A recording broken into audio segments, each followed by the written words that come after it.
BJP के तो सरकार बनने के आसपास भी कहीं नहीं है। सरकार तो कांग्रेस की बननी है। मोटी बात यह है, ये संकेत सिर्फ इस चीज का है कि हरियाणा में बीजेपी की स्थिति बहुत नाजुक है इस समय। सरकारी नौकरियां करीब करीब खत्म हैं, और खत्म भी क्या, बीजेपी ने सरकारी नौकरियों को ऐसा मान लिया कि हमें सिर्फ कच्चे की नौकरियां देनी है, पक्के की नौकरी देने में विश्वास नहीं करते वो।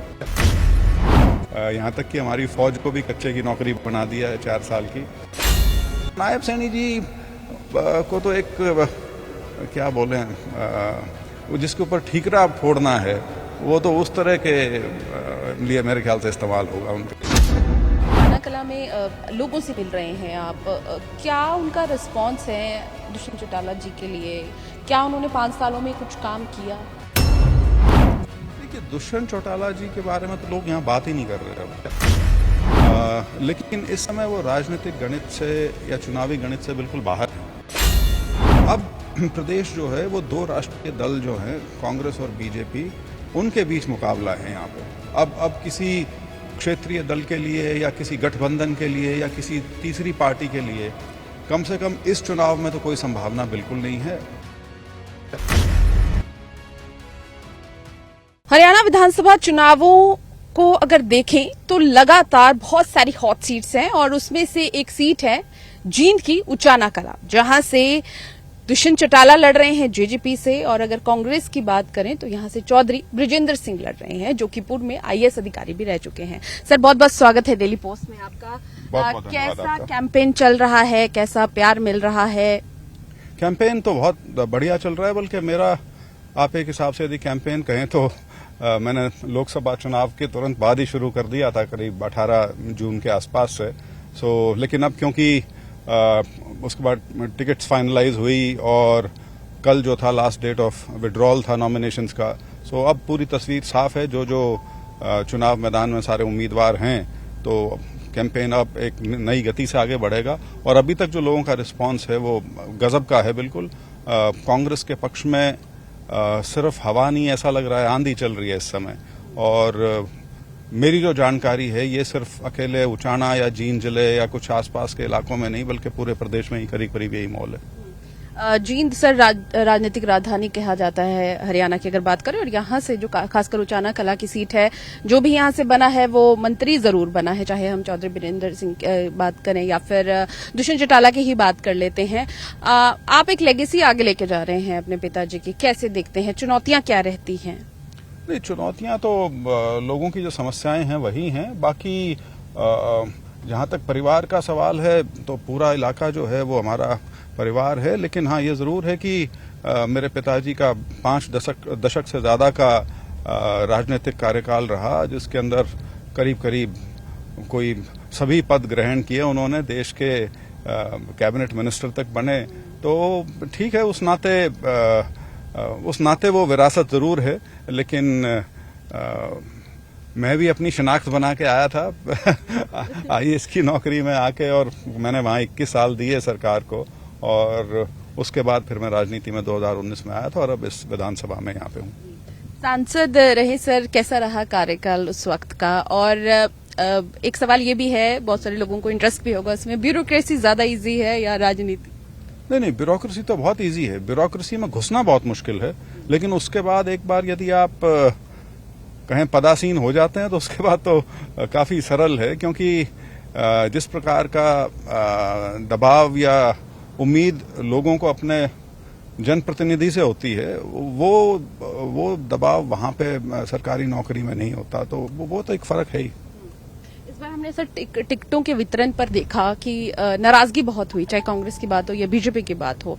इसको आप कैसे देखते हैं? हालांकि अब तो रूठने मनाने का जो काम है वो खत्म हो चुका है। देखिए, ये जो नाराजगी टिकट आवंटन के बाद जो होती है, ये कोई नई चीज नहीं है। ये हर बार ऐसा लगता है कि इस बार बहुत ज्यादा हो रही है, लेकिन ये मेरे ख्याल से हर चुनाव में इसी प्रकार से होती है, कभी थोड़ी कभी ज्यादा। खास तौर पे जो बड़े दल हैं उनमें ये ज्यादा होती है, क्योंकि वहां पे ज्यादा लोग आशान्वित होते हैं कि उनका शायद इस बार उनकी बात बन सकती है, पार्टी का टिकट मिल सकता है। तो इसमें कोई नई चीज या ऐसा कहूं कि इलेक्शन को पूरी तरह से हिलाने वाली बात हो जाए, ऐसा नॉर्मली नहीं होता। अच्छा सर, उचाना कला में लोगों से मिल रहे हैं आप, क्या उनका रिस्पांस है दुष्यंत चौटाला जी के लिए? क्या उन्होंने 5 सालों में कुछ काम किया? देखिए, दुष्यंत चौटाला जी के बारे में तो लोग यहाँ बात ही नहीं कर रहे अब। मतलब वो ठीक है कि क्योंकि वो यहाँ से बहुत भारी बहुमत से जीत कर गए थे और सरकार में भागीदारी की और करीब 4.5 साल उप मुख्यमंत्री रहे प्रदेश के। लेकिन इस समय वो राजनीतिक गणित से या चुनावी गणित से बिल्कुल बाहर हैं। तो उस कारण कोई ऐसा नहीं है कि उनका चर्चा भी कोई करता हो। और बहुत भारी संख्या में जो एक पुराना लोकदल का जो वोट है, जो पिछले चुनाव में जजपा को शिफ्ट हो गया था, वो अब बहुत भारी संख्या में कांग्रेस की ओर उसका रुझान हो चुका है। सर, मुद्दे क्या है उचाना कला की हम अगर बात करें? देखिए, उचाना का जो मुद्दा है वो मैं ये कहूंगा सिर्फ उचाना का नहीं, पूरा प्रदेश का है। वो है बेरोजगारी। युवाओं में जिस कदर आज के दिन एक हताशा का माहौल है। हमारे यहाँ ये जो विदेश जाने का सिलसिला है, ये पहले ज्यादा नहीं होता था, लेकिन पिछले कुछ सालों में बहुत जोर पकड़ गया है। लोग अपने साधन संसाधन, जमीनें बेचकर गैर कानूनी तरीके से या कानूनी तरीके से विदेश जाकर यदि अपने लिए संभावनाएं ढूंढ रहे हैं, तो ये हमारी व्यवस्था के ऊपर बहुत बड़ा सवालिया निशान खड़ा करता है, क्योंकि ये तीनों चीजें लिंक्ड हैं।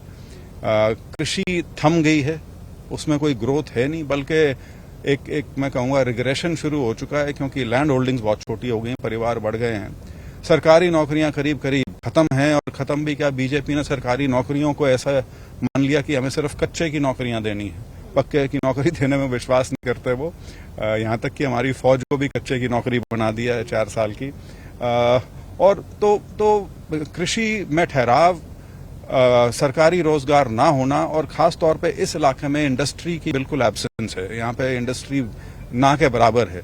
उस वजह से ये तीनों चीजें मिलके ये एक सिचुएशन हमारे सामने आ गई है, जहाँ पे हमारा युवा जो है वो देश छोड़ के बाहर जा रहा है। तो हमें सबसे ज्यादा फोकस, मुझे लगता है आने वाले समय में जब कांग्रेस की सरकार आएगी, तो इसके ऊपर करना पड़ेगा कि किस प्रकार से यहाँ पे रोजगार का सृजन किया जा सके। और इसमें मैं सिर्फ उचाना को नहीं कह रहा, पूरे प्रदेश में इसके बारे में बड़ी गहनता से और बड़ी शिद्दत के साथ काम करना पड़ेगा। ओपीएस पर क्या विचार है सर? जो काफी कर्मचारी हैं, उनका मुद्दा इस बार ओपीएस ही रहने वाला है। हाँ, मुद्दा ओपीएस है, और उसके अलावा भी कर्मचारी तो सरकार से बड़े त्रस्त हैं। कल भी पूरा एक जो पेंशन बहाली स्कीम का संगठन है वो मिला था मुझे, और बिल्कुल उनका सरकार से बिल्कुल मैं क्या कहूँ कि मोह भंग हो चुका है। और कांग्रेस के तो मैनिफेस्टो में है, दो प्रदेशों में तो पहले ही था, और यहाँ भी अभी मैनिफेस्टो आया नहीं, लेकिन मुझे लगता है कि मैनिफेस्टो जब आएगा तो उसके अंदर ये भी एक चीज है जो पूरी करने की बात कही जाएगी। क्षेत्रीय दलों की राजनीति हरियाणा में कैसे देखते हैं? एक समय पर लोकदल की बात करें, बहुत स्ट्रांग था।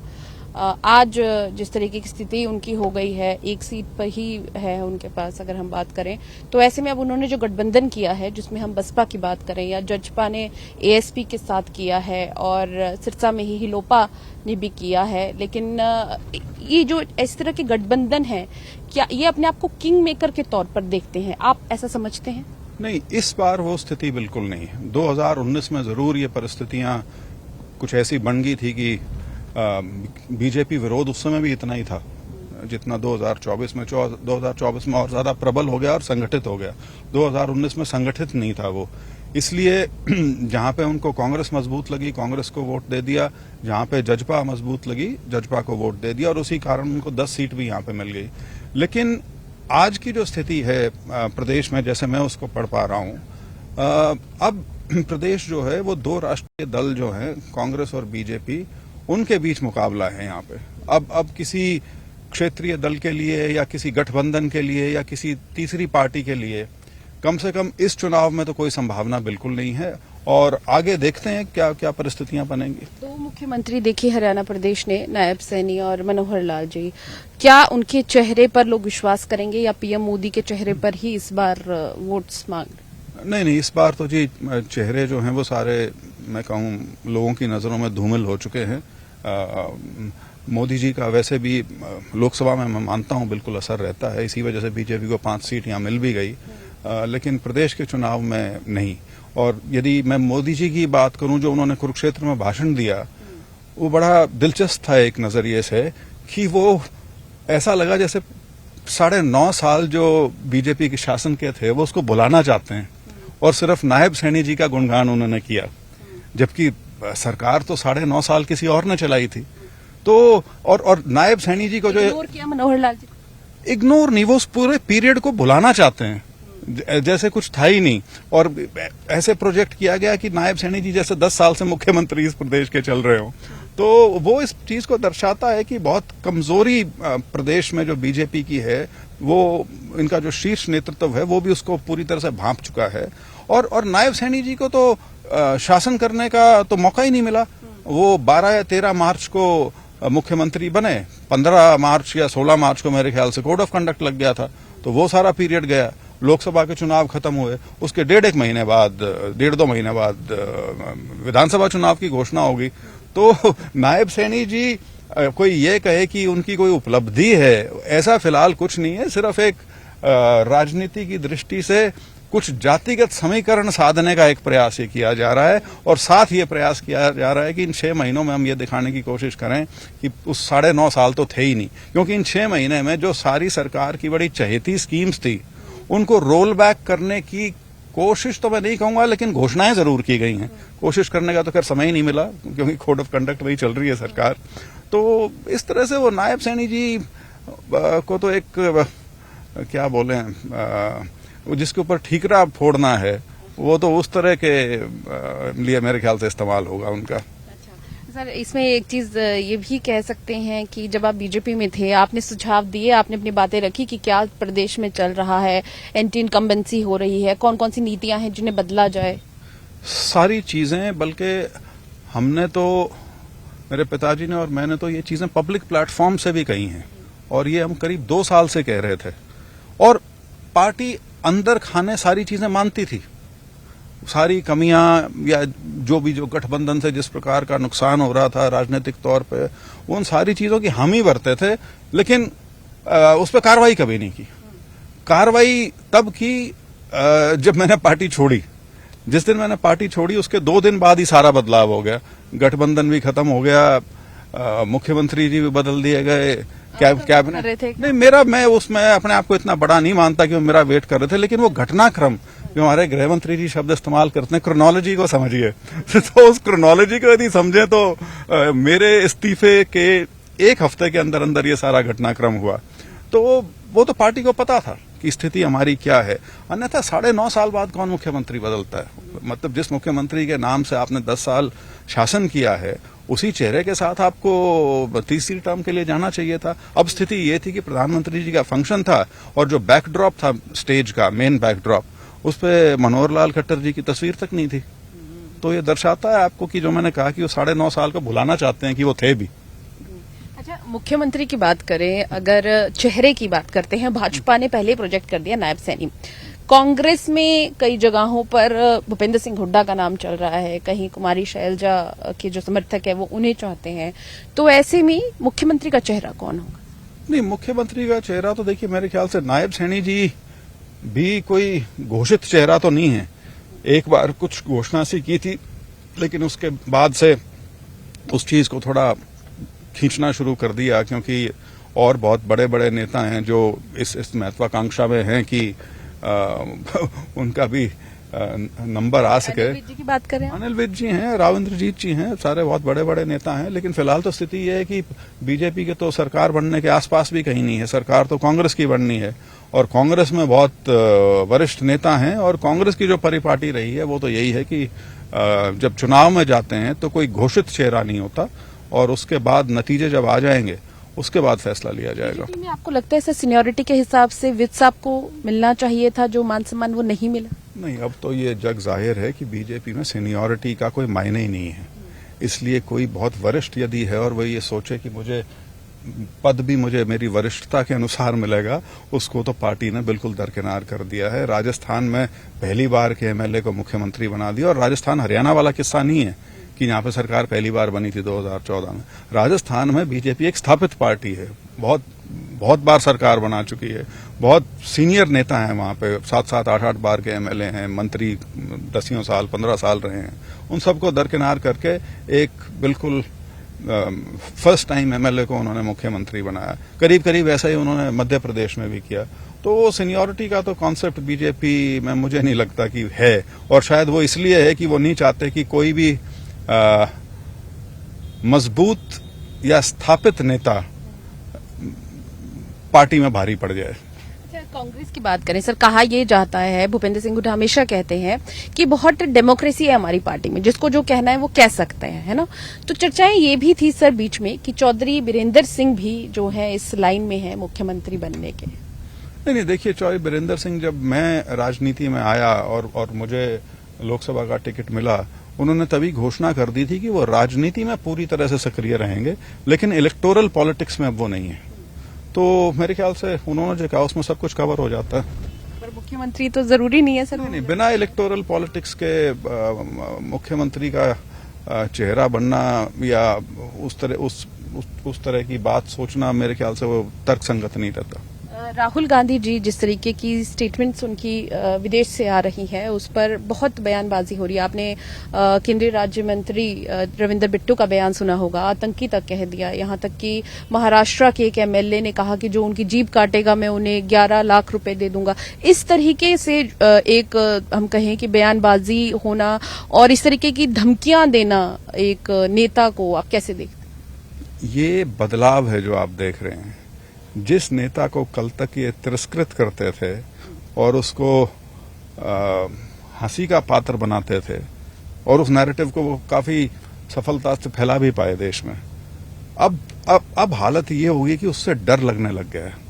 और डर इस कदर लगने लग गया है कि विदेश में यदि वो यूनिवर्सिटीज में कोई लेक्चर देते हैं या इंडियन डायस्पोरा को एड्रेस करते हैं, उसमें कोई भी बात अपनी रखते हैं, तो यहाँ सारे के सारे तिलमिला उठते हैं।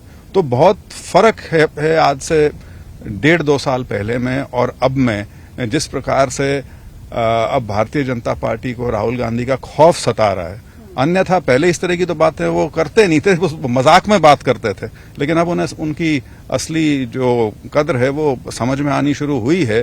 तो और कुछ बौखलाहट लोकसभा चुनाव के बाद से इतनी ज्यादा है कि बीजेपी को समझ में नहीं आ रहा कि ये जो डाउन स्लाइड शुरू हुआ है, दिस डाउनवर्ड स्पाइरल, इसको वो रोक कैसे पाएंगे।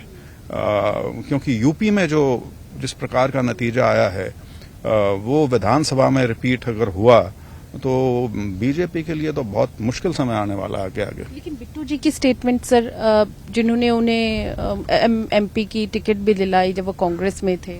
देखिए, बिट्टू जी का बयान जो है, बिट्टू जी मेरे दोस्त हैं, मुझे हैरानी है कि सिर्फ इसलिए कि बीजेपी ने उन्हें एक पद दे दिया, उन्हें इस तरह की क्या बोलूं, मतलब शोभा नहीं देता उनको। वो बेन सिंह जी के पोते हैं, देश के लिए शहादत दी हुई है उनके दादा ने, उनके दादा कांग्रेसी थे, वो खुद कांग्रेस के 2 बार सांसद बने। उसके बावजूद इस तरह की भाषा का इस्तेमाल करना, मेरी तो बिट्टू जी को सलाह है कि बिट्टू जी जरा सोच लो। आप ठीक है, आप पार्टी बदल गए, आपको हारने के बावजूद मंत्री बना दिया बीजेपी ने, लेकिन अपने ईमान के साथ इतना बड़ा सौदा ना करें। कांग्रेस में गुटबाजी ना हो, सब ठीक रहे। 3 ऑब्जर्वर नियुक्त किए गए हैं, प्रताप बाजवा जी, अशोक गहलोत जी और इसके अलावा अजय माखन जी। आप मानते हैं गुटबाजी है? सीनियर लीडर्स के हमेशा समर्थक होते हैं जो उनके साथ लंबे समय से जुड़े होते हैं, उनके समर्थक भी होते हैं, नेता लोग भी होते हैं, और हर व्यक्ति की राजनीति में कोई ना कोई महत्वाकांक्षा जरूर होती है।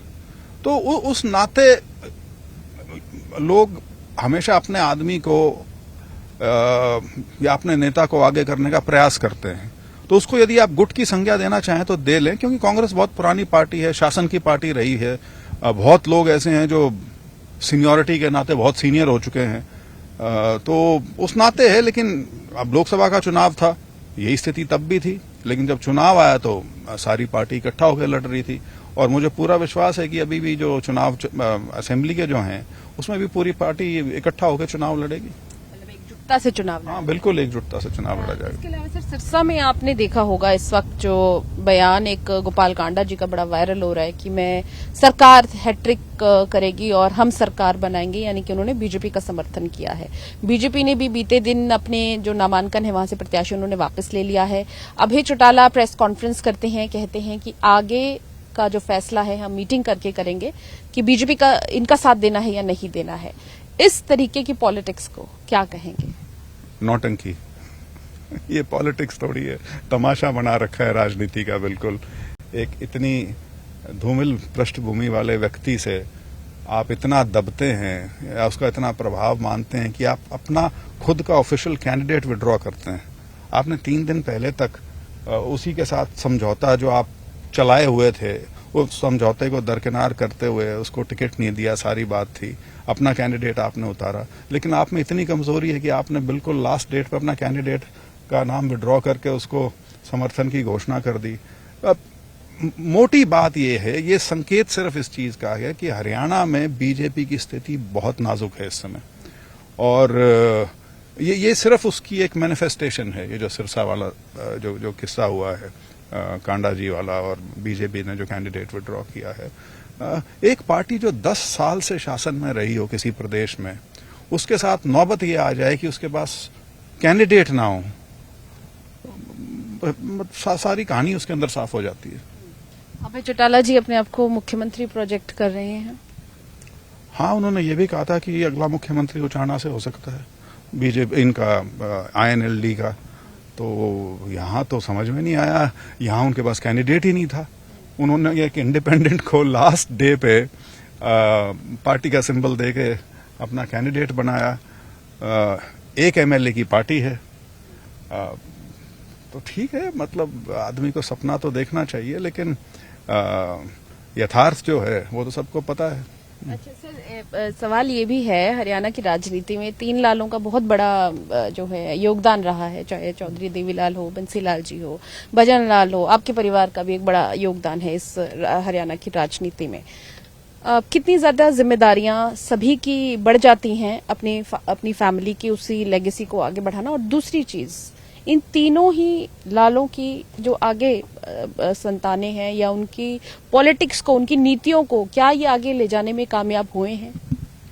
देखिए, लेगेसी या विरासत का जो बोझ है वो बहुत भारी होता है, वो सबसे नहीं उठ पाता, क्योंकि जिंदगी में आपको जहां तक सुख सुविधाओं का सवाल है वो सारी की सारी चीजें मिल जाती हैं। लेकिन अब जिस प्रकार से मैं गिरावट देख रहा हूं, क्योंकि शायद तीसरी चौथी पीढ़ी आ गई, उनको जिन मूल्यों के लिए उनके पुरखे लड़े थे या राजनीति में थे, शायद उसका उनको बोध तक नहीं है, और वो सिर्फ उसका भावनात्मक तरीके से इस्तेमाल करना जानते हैं, उसके आगे कुछ नहीं। और उसका सबसे बड़ा उदाहरण जो है वो ये उचाना के जो MLA थे दुष्यंत चौटाला, वो हैं।